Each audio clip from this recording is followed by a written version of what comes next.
CM na Haikhiba Wafamsing Thabakta Onthokpiyu haina Nabakishor na Fongdorakli. Janata Dal United ki State Unit ki Luchingbasingna Jiribamda Chatuna Relief Camp ta Changjafam Lauduna Lairibasingda Chana Thaknaba Potlam Kaya Koina Chatuna Yenthokre. JDU ki State Luchingbasingna Jiribamda Thunglabaga Loinana Relief Camp Singda Koina Chatuna Chana Thaknaba Potlam Sing Adu Yenthokibani. Khongchat aduda Party SCG VP Dr. KH Loken Spokesperson Dr. Nimaichan Luang Amadi Vice President O Nabakishor na Chingbasingni.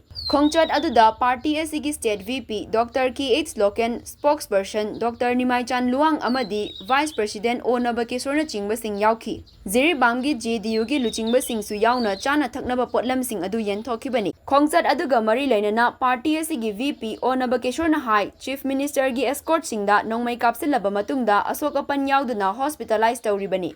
CM na asokpa adu hospital da yaurakpaga chatuna yengsinki. Yengsin khongchat aduda CM na thodog asi CM da attack taurakpani haina lawi. Hanadi wakal tanarakadra haibagi yengduna lakibani khangduna lakibani. Haujikti rule of law chatpa lengakni utlagani haikibani. Chief Minister na ngangkiba wasing thabakta onthokpiyu loinana Chief Minister N Biren na hanadagi action lawgani kari taurakpagi haiba yengbiyu haiba wafam kaya fongdokhiba lei. Madu ngasi fauba thabak oina udri. Manipur gi miyamna pamliba asisu rule of law chatpa lengak aduni. Chinda ngangbaga thabakka manabiyu loinana Manipur da santi thambiyu hainasu makhatana fongdokhi. Party gi spokesperson Dr. Nimaichan Luang nasu wafam kaya thamladuna hai Manipur gi Churachandpur More Kangpokpi cycle hairiba mafam sing asida leiba maitai sing hatpa tuppa loinana mayum makai mai thadokpadagi lanjena duna leiriba thawong chap manana Jiribam dasu tawrakle. Manipur da khundaminariba community sing nungsi chanana leiminaba pami. Kanglup masel amana amabu ikai khumnaba thambadu pami.